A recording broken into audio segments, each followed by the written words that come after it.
So guys, you saw the thumbnail. Basically, this is something that I have found on Twitter and I would like to share it with you, right? So on the website, if we are going to go to Kaspa Ecosystem Foundation website and we are going to see who is involved in supporting Kaspa, we can see CoinPal, Kas Media and Raharp Media or whatever, but this is something that I have found. This is probably a leaflet from Hong Kong Web3 Festival, and very interesting thing is that OKX is over here. So the question is there something that we don't know? And question is, can we expect that Kaspa listing on OKX, which many people are actually considering as a top tier exchange? Nevertheless, I do believe that this is definitely going to inject some liquidity into Kaspa ecosystem, and of course what comes with that, Kaspa is going to pump. And one thing is that, just like this guy said, funny how OKX haven't listed Kaspa yet, but it's an obvious supporter of Kaspa Eco Foundation. So before I read this comment, that was the first thing that came into my mind,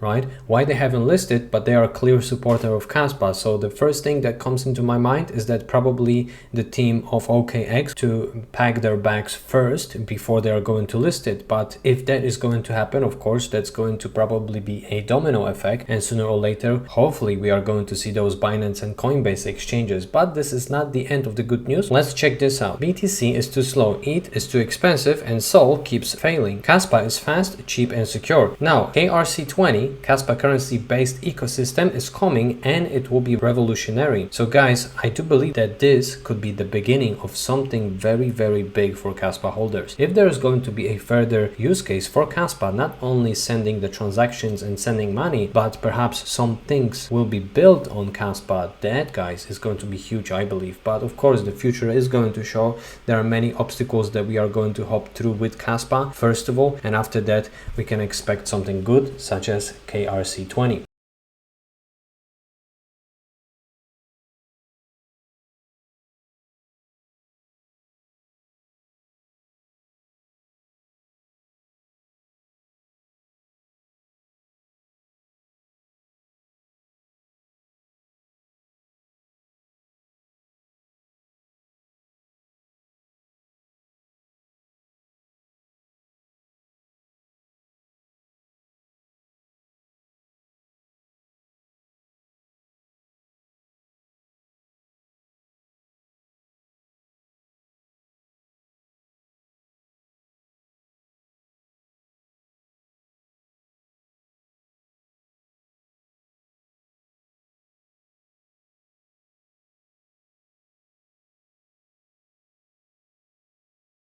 Couple of extra photos now from that Web3 festival again. Looks like people had good fun. And if you are new to the channel, please consider subscribing, and a quick disclaimer that this video is not a financial advice.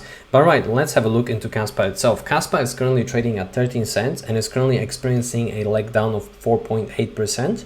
Market cap is currently sitting at 3.1 billion USD and 24-hour trading volume is currently sitting at 32.1 billion USD. So of course we had that dip, but no reason to be worried and surprised as well, because the whole market is experiencing a dip due to recent Bitcoin's dip as well. So as I was saying in my previous updates, I don't remember whether it was Kaspa or ICP, only because we have jumped a little bit for BTC and we have reached new levels doesn't necessarily mean that we are going to go up, only because of course we might see that pullback, given the fact that Grayscale keeps selling BTC and that looks like they are selling more than BlackRock is buying. However, I don't think that they are going to be selling forever. That is going to end eventually, and looks like BlackRock's inflows are increasing constantly, so I do believe that Grayscale selling is just temporary, so I don't think there is anything to be worried about. Current reward for Kaspa is 117 Kaspa. Next reward is going to be 110. Next reduction is scheduled in 25 days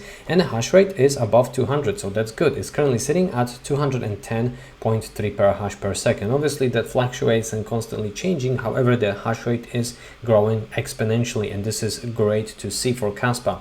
And now let's have a look at addresses that are holding over 10,000 Kaspa. Last time you guys been updated, that was on the 8th of April. So let's have a look. On the 8th of April, we're sitting at 71,860. And at the moment, we are sitting at 72,070. So that is a difference of 210 wallets, which means that 210 new people are holding over 10,000 Kaspa. And now let's have a look at addresses that are holding over 100,000 Kaspa. On the 8th of April, we're sitting at 19,520, and as of today, we are sitting at 19,570, which is only 50, but still, it's definitely better than a negative. And now let's finally have a look at Kaspa's price. So that is a daily chart, guys, and we have again dipped to that level of support of 13 cents, and the question is how much Bitcoin is going to dip, because it looks like it's currently dipping. And now if we are going to retest a major support, the next support for Kaspa, that is going to be, let's say, in that area. I wouldn't be surprised if Kaspa is going to see that further dip, right? So the question is, Bitcoin is going to dip further, going to pull Kaspa down, or Kaspa is going to breathe and actually see the bullish price action in coming, let's say, days and weeks? This is definitely a great question. However, one thing to remember is that Kaspa is definitely not going to be at this price forever, and I do treat this volatility as just scooping up more Kaspa, because obviously the future for Kaspa is very bright, and this is what I believe. So now, considering that Kaspa is going to see a breather once BTC is going to lose its dominance and drop significantly, then we could expect obviously Kaspa going up. However, if we are going to look at the chart of Bitcoin dominance, every single time once Bitcoin's dominance on the monthly chart drops significantly, we are experiencing a strong altcoin season. So now the question is, when exactly is it going to drop? And now shout out to El Crypto Prof. When the Gunnar EMA crossed bullish in 2016, the total market cap rose more than 14,000% to the peak. When the Gunnar EMA crossed bullish in 2019, the total market cap rose more than 1,500% to the peak. Status now just over 100%. It's still early for altcoins. Yes, guys, so I do agree that it's still early for altcoins, and I would like to also point out the fact that we haven't turned green on RSI, because every single time we are experiencing that huge pump, RSI is going parabolic as well and turns above that 70 area of RSI and then turns into green cloud, as you can see over here, just like in 2021 and 2017, let's say, right? So as I was saying, we are still relatively early. And now shout out to the Scalping Pro, and if we are going to be conservative and let's say do 3x from where we are at right now for alts, we are entering that box of parabola right now. So whatever is happening on the daily, I don't necessarily care, because I know that the macro picture is totally different for alts. And this chart, guys, is excluding BTC. However, it's including Ethereum. So now I'm going to show you the chart that is excluding Ethereum and BTC. So as we can see, we are entering right now on the monthly chart that box, and the targets potentially would be around, let's say, 2.8 to 3 trillion USD. It's very difficult to say when exactly the bull cycle is going to finish. However, one thing to notice over here on our alts is that alts haven't even reached that major level of resistance that leads us back to the previous bull cycle, as we can see over here, guys. So I do believe that we still have quite a bit of time before our alts, before our Kaspa, etc. is going to go parabolic, because I mentioned about that, but of course we still have all-time highs that we have to smash through.